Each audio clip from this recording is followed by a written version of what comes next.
I was ready to make a video about how I'm ready. I'm ready to get back in Bitcoin. It was January of 2020 when I understood ETH 2.0 and how it's going to work. And I thought, you know what? Ethereum is better digital gold. Ethereum is going to be more decentralized, more secure, better monetary policy than Bitcoin. And I saw that nobody saw that. And I thought, this is great. And so instead of 70% of my portfolio in Bitcoin, I started saying 70% in Ethereum. And check the charts, January 2020 was the low in the ETH BTC price. Ethereum beat Bitcoin like 3x on the way up and has been holding its ground. We're entering a bear market though, and maybe this is time where Bitcoin gets some market share back. Or at least holds even, right? And, you know, Bitcoin, listen, for all of my, I'm not going to tell you that Bitcoin's a shit coin. It's not going to zero. And for all of my concerns about it, of being not as secure, decentralized, or in various things as Ethereum, it's okay, right? It still works. It's not, the problems they have, I think, are long-term, and maybe they'll work through them. And if you own a fair amount of Bitcoin, I'm not going to call you an idiot. It's not like owning Cardano, all right, or various other shit coins. But for me, I thought it would be time for me to change my portfolio. Maybe just 5% Bitcoin, maybe 10%, maybe 20%. But as I started to dig in, I just couldn't do it. The one of the things that holds me up is, you just can't do anything with Bitcoin. I don't like that. I'm not on centralized exchanges, okay? All of my money, I have plenty. My crypto money is in crypto. I got plenty. I don't need more. I'm not going through Coinbase, taking dollars and throwing them in. I got enough crypto. If anything, I would take some out, which I did last year. But this year, I don't know, trying not to. Maybe I won't have to pay so much taxes. But anyways, I'm in crypto land. So if I'm gonna have Bitcoin, I gotta get crypto, which I'm basically all Ethereum chain, over. So I gotta use some crazy bridge thing. And in the past I did with Ren, BTC, and I started looking into it. It's like, how do you do it? It's very cumbersome. And there's all these bridges, and I don't know. Okay. So then I would bridge it over, and I've got the Bitcoin, and then it would hold it in my, probably Ledger hardware wallet, and it just sits there. Meanwhile, my Ethereums are going to earn a risk-free yield, right? If you're a validator, if you're with Lido, or you run a validator, I'm not going to run a validator, I give some to Lido. You can earn yield on it. And if I want, I can use it to buy invest in a different token, or de-risk into some stable coins, things I can do. Bitcoin, I can't do anything. It just sits there like digital gold. Okay. And then I want to send it back. If I want to send it back, I got to go back through these bridges. I just started thinking, and meanwhile, ETH 2.0, which I said, oh, don't worry about it. It's coming 2 years ago. I said that. It's months away. Now I'm going to bail on my ETH confidence or reduce it. So that I'm not feeling it. And the reality is, one of the things that does bother me with not having Bitcoin is some people that I respect so much. Peter Thiel, for example, I'm listening to him talk. That the last Bitcoin conference, by the way, was that the one? It was in Miami. Was it Miami? There was just a big Bitcoin conference, and honestly, it was good. It was nice. Like the one from a year ago was horrible. It was like the toxic and the Bitcoin maximalists and the arrogance and the stupidity. It was disgusting. This year was a bit of a class act. It was nice. I'm not a huge Bitcoin fan, but I liked the conference. There was some good speakers. There were some things to be, maybe they're going to get something going. Maybe Lightning Network. And that's the other thing, Lightning Network. Maybe it's finally here, some things I think, but is it?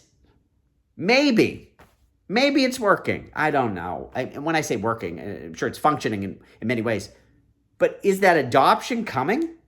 How many solutions for sending payments are there on Ethereum? It's like so many you can't even count. On Bitcoin, they got one. And as far as I can see, it's just always cumbersome. And I don't even know that payment channels work. So, but but still, the speeches were nice, and it bothers me to hear Peter Thiel mention Ethereum, if it works, and Bitcoin's the best. And I'm like, I don't know. I'm concerned. I don't want to argue with Peter Thiel. He's much smarter than me. And there's a lot of other people like that. On the other hand, I'm reminded of what Peter Thiel said about the best investments ever. They're a secret. You got to know a secret. You got to know something nobody else knows. And I feel like ETH 2.0 is something people don't realize, especially, never mind, the smartest guys not really, I think, fully understanding ETH 2.0. But the average person out there literally thinks that it's not going to launch. It may never launch. People think it's just something that they just came up with it. 5 people went into a room and decided to do this haphazardly, and Vitalik's going to just upload it one day. No, it's some of the smartest people, some of the smartest crypto people for years researching, testing, backed by math and research to build a system, and built by people who care the most about decentralization and security. They're not just trying to get a fast database that has low transactions. They get it.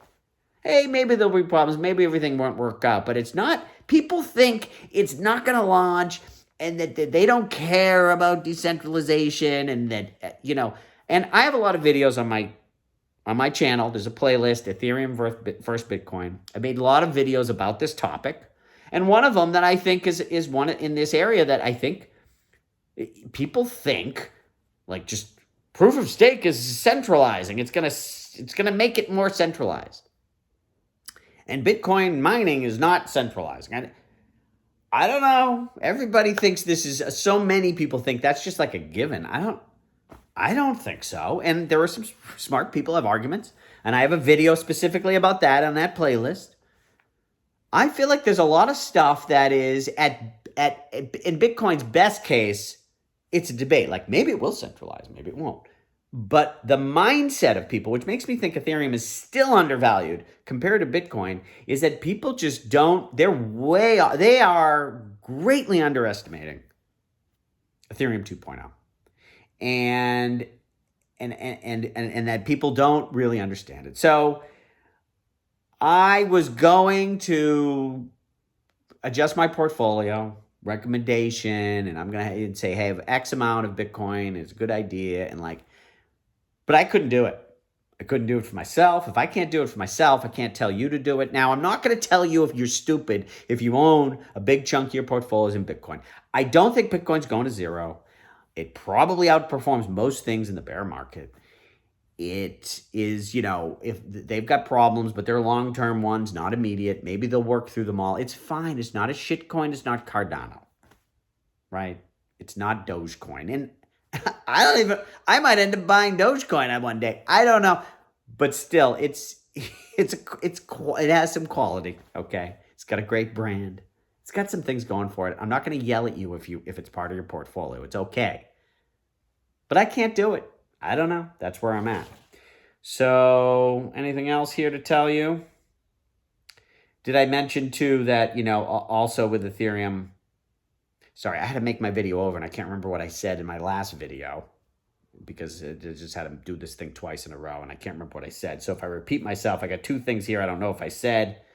One was how you can't do anything with Bitcoin because it just sits there and you can't trade it or move it. But the other thing with your Ethereum, even if you just have it sitting there, you can earn a risk-free yield with staking in ETH 2.0. And that's already happening on Lido. Whatever. 4, might go up to 10% that you can earn just by holding more tokens. And, as opposed to Bitcoin, there's no yield on Bitcoin. And this whole idea that Bitcoin would be the collateral for everything, it's not. Nobody's using it. The only person who wanted to use it was Do Kwon, and he sounded stupid when he said the whole idea that he had. And clearly, he is not a leader. Where is Bitcoin being used as a collateral or as a foundation? It's not. So, I don't know. I'm not a Bitcoin bull. But again, respect to those who do believe and hold Bitcoin, and I hope you do well. And if you do better than me, God bless you. I never said I'm the smartest guy in the world.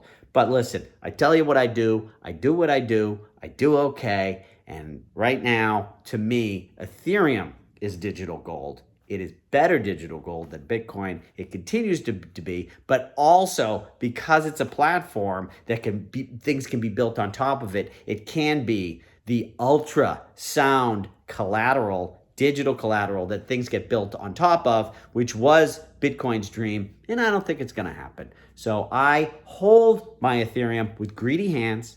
I am in general irresponsibly long Ethereum. And as we head into this bear market, I might just increase the amount of Ethereum that I have and become really stupidly, ridiculously long and proud of it. Thank you for watching. Let me know what you think. And listen, this is not a religion for me. I'm not doing this like because I get some religion. I want to make money. I'm trying to be a good investor and I'm trying to know what's best. So if you've got some information to share, show me the source. Don't be just some idiot and say, buy Hex, right? Whatever. But if you got good info out there, I'm happy to look at it. I like to listen to some of the smartest people. Don't show me some 19-year-old YouTuber who has got some theory. I don't care about that. But let's keep learning. Let's keep studying. Let's keep watching.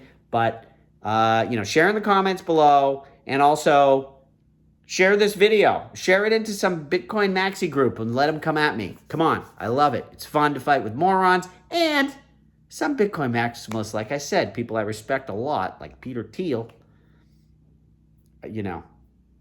I respect. It's okay. And I want to hear it.